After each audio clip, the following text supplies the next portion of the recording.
In Sunset Park, Brooklyn, the Metropolitan Detention Center, known as MDC Brooklyn, looms as a stark, unyielding symbol of the federal justice system. Its concrete walls and razor wire stand in sharp contrast to the bustling city that surrounds it, a constant reminder of the power and reach of federal law enforcement. This is not a luxury high-rise, but a massive fortress-like jail where people await trial, legally innocent, yet living in confinement for months or even years. For many, it's a place of uncertainty, where the outcome of their cases and their futures hangs in the balance. MDC Brooklyn is the largest federal pretrial detention facility in the United States, with the capacity to hold up to 1,600 people at any given time. Its sprawling complex houses men and women from all walks of life, swept up in the machinery of federal prosecution. The jail's reputation is built on stories of harsh conditions, notorious inmates, and ongoing controversy. Over the years, it has been the subject of lawsuits, protests, and media investigations, all highlighting the challenges faced by those inside. When major federal cases break in New York, the accused often pass through these gates, escorted by federal agents. For some, it's a brief stop. For others, it becomes a long-term reality. The facility embodies the tension between justice and powerlessness, and the daily challenges of overcrowding and chronic understaffing. Correctional officers struggle to maintain order, while inmates navigate a world of uncertainty and strict routine. Here, the abstract principles of law meet the harsh reality of a locked cell. Freedom is measured in minutes of sunlight, and hope is often in short supply. The recent arrival of deposed Venezuelan President Nicolas Maduro and his wife, Cilia Flores, has thrust MDC Brooklyn into the global spotlight, drawing attention from media outlets around the world and sparking intense debate about justice and international politics. Their presence adds a dramatic new chapter to the prison's complicated history, reminding us that behind these walls, the stories of power, justice, and human struggle continue to unfold. Nicolas Maduro led Venezuela through a decade of crisis, hyperinflation, shortages, and mass migration. Once a bus driver and union leader, Maduro rose through the ranks of Venezuelan politics, eventually becoming the handpicked successor of Hugo Chavez. His presidency has been marked by economic collapse, international isolation, and a humanitarian disaster that forced millions to flee the country in search of food, medicine, and safety. He succeeded Hugo Chavez, ruling with an iron grip and facing accusations of corruption and human rights abuses. Under his leadership, the government cracked down on dissent, jailed political opponents, and was accused of manipulating elections to stay in power. International organizations and foreign governments repeatedly condemned his administration for its authoritarian tactics and disregard for democratic norms. By his side was Cilia Flores, a powerful lawyer and politician, often called the first combatant. Flores was not just a supportive spouse. She was a key player in the government, wielding significant influence behind the scenes and shaping policy decisions at the highest level. Flores was more than a first lady. She was a key strategist and political force. Her legal expertise and political savvy made her a formidable figure, both respected and feared within Venezuela's ruling elite. She played a central role in consolidating Maduro's power and defending the regime against its critics. Their journey from the presidential palace to a Brooklyn jail cell is a stunning reversal. Once at the pinnacle of power, they now find themselves at the mercy of a foreign justice system, far from the halls of Miraflores. Inside MDC Brooklyn, they are no longer leaders but detainees, stripped of privilege and power. The stark reality of incarceration stands in sharp contrast to their former lives of luxury and influence. Their arrest is the result of years of U.S. investigations into alleged corruption and drug trafficking at the highest levels of the Venezuelan state.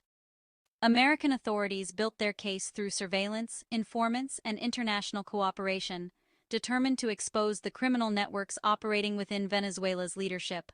The charges are criminal, not political, accusing them of using their positions to profit from illegal drug trade. Prosecutors allege that Maduro and Flores orchestrated a vast operation, funneling illicit profits while ordinary Venezuelans suffered.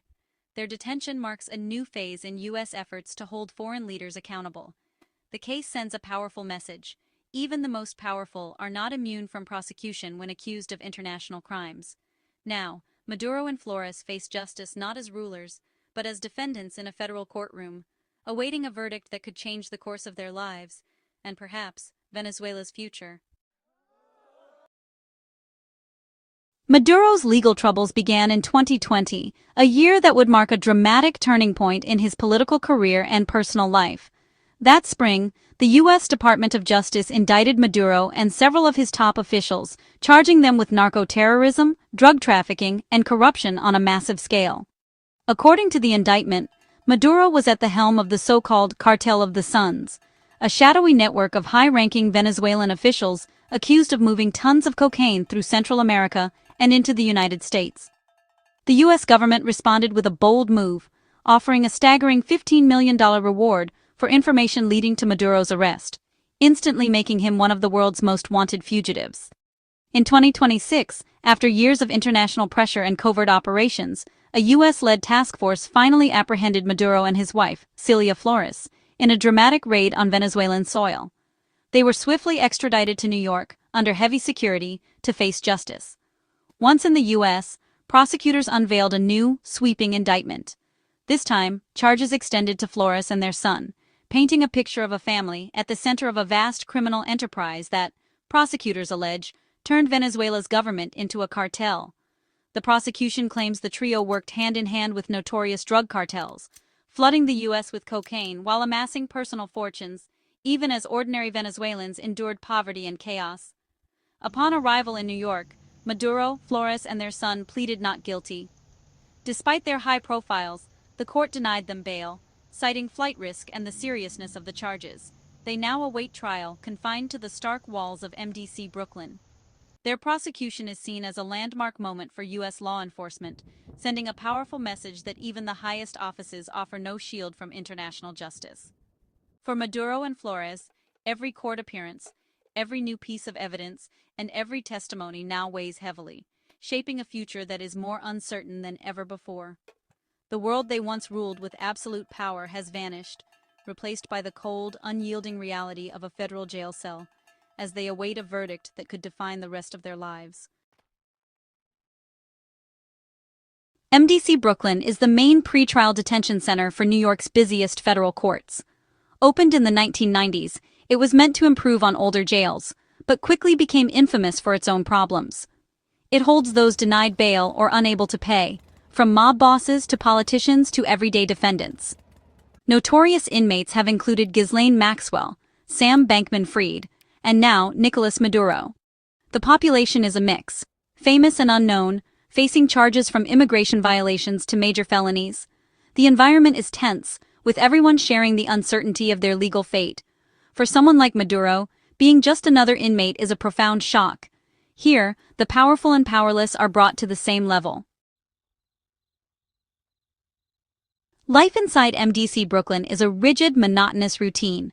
New arrivals like Maduro and Flores are stripped of personal belongings, issued uniforms, and assigned numbers. Cells are small and bare, just a bunk, a thin mattress, a toilet, and a sink. Inmates wake early for repeated head counts, eat poor-quality meals, and have limited recreation in caged areas. Communication with the outside world is tightly controlled. Calls are monitored, mail is inspected, visits are restricted. The lack of autonomy is a harsh adjustment for those used to power. The constant noise, lack of privacy, and threat of conflict create a stressful atmosphere. Boredom and anxiety are constant companions, as inmates wait for legal updates. For Maduro and Flores, the loss of control is a profound, disorienting experience. Their new reality is one of powerlessness, under the watchful eye of corrections officers.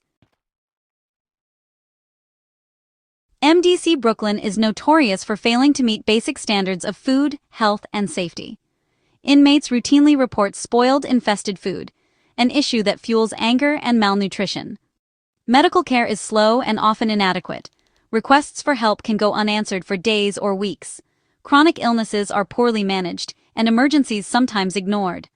Violence is a constant threat, fueled by overcrowding and understaffing. Stabbings and assaults are not uncommon, and fear is a daily reality. Human rights groups have called MDC Brooklyn a secretive, inhumane disaster. For Maduro and Flores, former status offers no protection from these harsh conditions. Inside these walls, everyone faces the same grim reality. In January 2019, A fire caused a massive power outage at MDC Brooklyn, plunging the jail into darkness and freezing temperatures. Over 1,600 inmates endured nearly a week without heat or light during a polar vortex. Inmates' desperate pleas for help were visible from the street, sparking protests and national outrage. The Bureau of Prisons downplayed the crisis, but media coverage exposed the truth. Public pressure finally forced action, but the incident revealed deep systemic failures. Lawsuits and investigations followed, but the memory of that freezing week lingers. The power outage became a defining moment, exposing the vulnerability of those inside. It remains a stark reminder of what happens when a jail fails its most basic duty. MDC Brooklyn is constantly in the headlines for violence, corruption, and dysfunction. In 2025, a federal sting charged dozens with crimes committed inside the jail, revealing a culture of violence and contraband. Inmates have orchestrated criminal enterprises from behind bars, aided by corrupt staff smuggling in drugs and weapons. High-profile inmates draw media attention, amplifying complaints about inhumane conditions.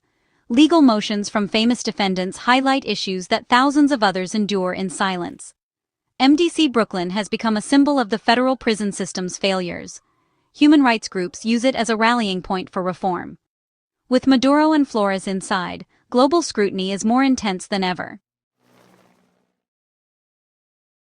MDC Brooklyn is more than a collection of scandals. It's a mirror reflecting our values about justice and humanity.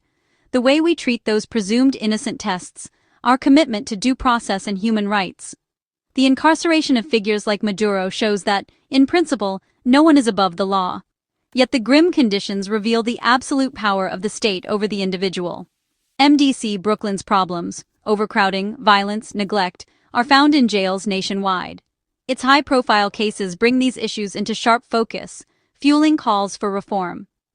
The stories from inside remind us that everyone, regardless of their alleged crimes, is part of our shared humanity. The ongoing saga challenges us to demand transparency and dignity for all. Justice, after all, is measured by how we treat even those behind the walls.